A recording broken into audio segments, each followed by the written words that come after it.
ప్రసవ సమయంలో ఆడవాళ్ళు ఎందుకంత బాధపడతారో మీకు తెలుసా? ఒక ఊర్లో రైతు దగ్గర ఒక ఆవు ఉండేది. ఆ ఆవు ప్రతిరోజు చాలా పాలు ఇచ్చేది. ఆ పాలను అమ్ముతూ రైతు ధనవంతుడయ్యాడు. ఒకరోజు ఆ ఆవు పాలు ఇవ్వడం ఆపేసింది. అప్పుడు కోపంతో రైతు ఆవుని కొట్టి తరిమేశాడు. అసలు కారణం ఏమిటంటే ఆ ఆవు గర్భవతి. కొన్ని నెలల తర్వాత ఆ ఆవు అడవిలో ఒక దూడకి జన్మనిచ్చింది.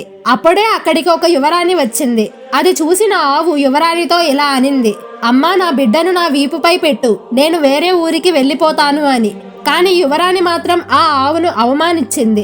నీ బిడ్డ దరిద్రంగా ఉంది, నేను పట్టుకోను అని చెప్పింది. అప్పుడు బాధతో ఆ ఆవు యువరాణిని ఇలా శపించింది, ప్రసవ సమయంలో నేను పడిన బాధ కన్నా 100 రెట్లు ఎక్కువ బాధ మనుషులు అనుభవిస్తారు అని. మా పిల్లలు పుట్టిన వెంటనే నడుస్తాయి, కానీ మీ మనుషుల నుంచి పుట్టిన పిల్లలు మాత్రం 9 నెలల వరకు నడవలేరు అని అనింది. ఆ శాపం వల్ల మనుషులు ఇప్పటికీ ప్రసవ సమయంలో చాలా నొప్పులు భరిస్తున్నారు. గోమాత అంటే మీకు ఇష్టం ఉంటే కామెంట్లో జై గోమాత అని కామెంట్ చేసి మన ఛానల్ను సబ్స్క్రైబ్ చేసుకోండి.